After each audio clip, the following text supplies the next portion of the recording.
Halo, selamat pagi teman-teman. Jumpa lagi dengan saya, Majulan Sukadi di kelas Sabtu.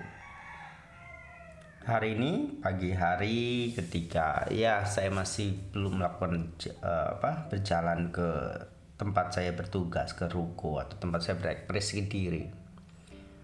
Ini walaupun sudah mungkin jam 9 lewat mau jam 10, tetapi suara ayam masih terdengar begitu sadu, begitu merdu.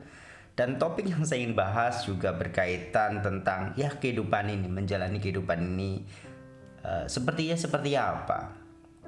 Baik, ada catatan yang sedang saya pegang dan juga ada cerita yang saya ceritakan. Baik teman-teman, judul yang saya ceritakan adalah seperti ini judulnya. Menemukan makna di tengah kesibukan. Itu judulnya. Menemukan makna di tengah kesibukan. Keseharian kita, teman-teman, saya ingin melakukan reflektif diri dalam cerita ini. Kita itu terbiasa sibuk. Dan ketika kita tidak sibuk, kita malah kebingungan. Mungkin karena polanya sudah terbentuk dari ketika kita kecil, dari kita bayi. Apalagi kalau mohon maaf, kita berasal dari keluarga yang memang menganggap pendidikan atau mencari pengetahuan itu bukan sebagai sebuah keantusiasan, mungkin saya katakan. Karena teman-teman tenang saja, saya tidak ingin menghakimi orang lain. Saya juga berasal dari sana. Saya terlahir dari desa, keluarga saya, jangan katakan orang tua saya itu terdidik. Jawabannya tidak. Mereka hanya terlahir sebagai seorang petani desa, lalu hidup dari menggarap sawah dan lain sebagainya. Jadi ketika saya bercerita ini, bagaimana menemukan makna di tengah kesibukan, saya ingin sudut pandang analisis saya sebagai seorang pendidik. Sebagai background, saya pengajar agama di pendidikan tinggi dan pendidikan menengah di kampus dan di SMA.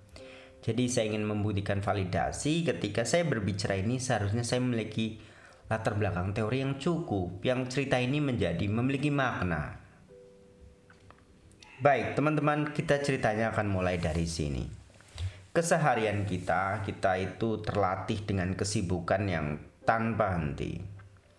Ketika kita dari kecil, kita itu disibukkan, entahlah saya tidak begitu ingat ketika masa prasekolah belum dimulai. Tetapi ketika masa sekolah dimulai, kita itu happy, kita itu bahagia ketika pagi bangun, kita mandi, kita siap-siap lalu berangkat sekolah, pulang sekolah, kita ke rumah, makan lalu melakukan aktivitas aktivitas yang lain mungkin, lalu dijumpai malam, belajar kembali besok pagi seperti serupa diulang. Itu masa sekolah. Kita habiskan sampai remaja. Lalu polanya akan sedikit berubah ketika kita masuk dunia kampus.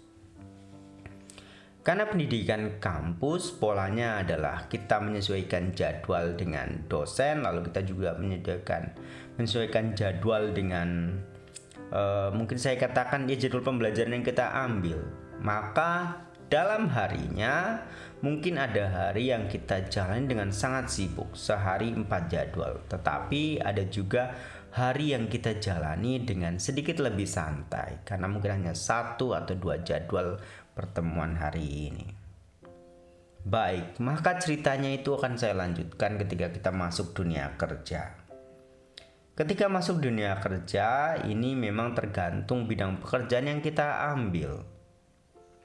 Ketika kita masuk pekerjaan yang bentuknya formal, maka siap-siap pola pengulangan yang tadi pendidikan dasar dan menengah akan terulang. Kita datang pagi, pulang sore. Ada istilah 9 hour 9 atau 8 gitu. Kita bekerja dari pagi 9 jam, lalu kita pulang sore. Ditambah dengan rutinitas perjalanan yang kita lalui setiap hari. Baik, karena ini titik reflektif, maka saya ingin memberikan gambaran tentang pola-pola itu. Apakah pola itu baik, benar, sah, tidak sah, atau memang sudah dijalani saja. Tapi teman-teman, karena saya tadi katakan, saya juga latar belakang dari keluarga yang memang mungkin menggunakan pendidikan itu sebagai ya sebuah kemewahan. Anggap saja saya hari ini adalah orang yang menjalani cita-cita, mungkin saya katakan ya, supaya cerita ini lebih lancar saya ceritakan teman-teman. Baik, berkaitan judul menemukan makna di tengah kesibukan diri kita. Baik teman-teman, semoga kita dalam menjalani keseharian kita bukan hanya kesibukan yang mengendalikan kita, tetapi hidup kesadaran dengan apa yang sedang kita lakukan dengan kesibukan itu sendiri. Jangan sampai kita sibuk tetapi ya sudah, kita hanya melakukan pekerjaan itu terulang ribuan kali, rutinitas dan tidak produktif. Nah, ini ada kata tambahan yang saya bahas sebagai bagian pertengahan ke penutup, yaitu bagaimana kita bersikap produktif. Teman-teman, ini hanya seperti kompor-kompor sosial yang mungkin saya sampaikan ya. Terkadang karena ini pola reflektif juga, apakah memang kesibukan harian kita yang kita jalani tanpa sadar, kita seperti autopilot dalam kesehariannya, mengantarkan kita pada tujuan lebih. Ketika memang mengantarkan kita pada tujuan lebih, ya sudahlah, tidak usah perlu berpikir, jalani saja. Jalan ke depan, tutup mata dan nanti bertemu di ending perjalanan. Tetapi untuk saya yang hari ini saya memberanikan diri, saya katakan, ketika 1,5 tahun lalu saya dengan sangat mungkin percaya diri, saya meninggalkan pekerjaan rutin lalu masuk ke dunia yang sesungguhnya yang penuh dengan gejolak. Ketika dunia kantor saya perumpamakan seperti ya jadwal belajar anak SD, SMP dan SMA hanya penuh dengan rutinitas, maka kalau dunia hari ini saya perumpamakan seperti jam belajarnya anak mahasiswa. Ada hari yang kosong, ada juga hari yang padat beruntun. Ketika 2 minggu lalu saya padat beruntun, yaitu saya mengisi kegiatan keagamaan di Bekasi Jumatnya, lalu saya melakukan jadwal pengganti untuk mengajar di kampus pada hari Senin. Minggu selanjutnya saya punya jadwal retret, lalu jadwal selanjutnya saya memiliki jadwal pengganti di kampus hari Senin. Maka 1 hari itu full saya lakukan perjalanan dari Bogor, Jakarta, Pluit, kembali ke Bogor malam hari lagi jam 11 malam. Baik, refleksi selanjutnya, karena minggu ini hari ini adalah hari yang kosong dari semua jadwal itu, saya membuat rekaman ini. Sebagai bentuk pemaknaan dari kesibukan itu tadi, saya mengambil analogi seperti ini. Kehidupan yang kita jalani, semoga kita itu bukan hanya seperti saya katakan itu hamster ya, hamster dalam lingkaran. Kita itu terus berjalan, terus melakukan aktivitas, tapi kita hanya berputar di situ-situ saja. Atau ini juga sedikit monohok sebenarnya. Ketika kita buka media sosial, terkadang ada cerita-cerita sedikit provokatif ketika kita itu seperti manusia robot. Kita itu kalau di KRL ataupun turun dari KRL, kita semuanya sibuk pegang handphone. Ketika tidak ada sahabat dekat, maka kita berjalan menghadap handphone kita. Tenang saja teman-teman, cerita ini bukan hanya cerita media sosial, saya real melihatnya. Terkadang kalau menggunakan aspek reflektif, apakah memang kita hanya seperti itu gitu? Kita tidak bisa menemukan makna lebih dari perjalanan itu. Apakah cerita ini juga mengandung cerita lebih? Atau cerita ini hanya cerita provokatif yang memang tidak ada dalam kenyataan?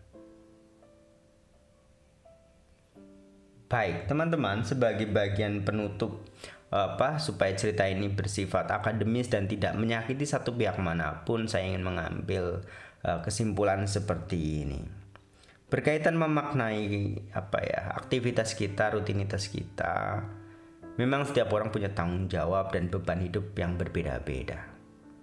Tetapi selama kita menjalani kehidupan ini dengan satu prinsip, yaitu kebahagiaan, happiness, mantranya itu seperti itu, lanjutkan saja, tidak perlu ragu, tidak perlu apa. Selama dunia ini masih menyenangkan dan aman, Anda tidak menyakiti orang lain, Anda tidak menyakiti diri sendiri, maka kehidupan ini baik, silakan dijalani. Jalani saja. Ya, tenang saja, kehidupan ini hanya akan seperti ini, berulang-berulang kembali. Selama kita tidak mencapai kebebasan, dalam cerita Buddha itu yang lebih tinggi itu kebebasan. Kebebasan itu tetapi gampang didapatkan? Jawabannya tidak. Begitu susah, begitu repotnya kita terbebas dari roda samsara ini.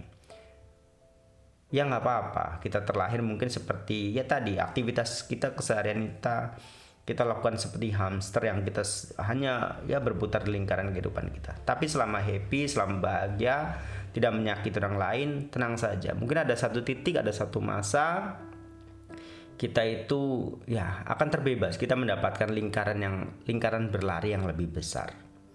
Ini yang sedang saya doakan dalam keseharian saya.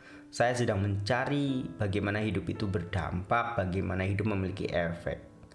Rutinitas yang kita lakukan adalah sebagai bagian pembelajaran kita itu selalu menjadi lebih baik. Baik, teman-teman, cerita penutupnya itu ya. Mantranya adalah kita menjalani kesibukan kita dengan bahagia dan tidak ada penyesalan dalam langkah-langkah kita. Terima kasih yang saya ucapkan sebagai penutup. Semoga kita menjalani kehidupan dengan bahagia. Saya ucapkan Sabe Sata Bhavantu Sukhitata. Semoga semua makhluk hidup berbahagia. Sadu, sadu, sadu. Semoga demikian adanya.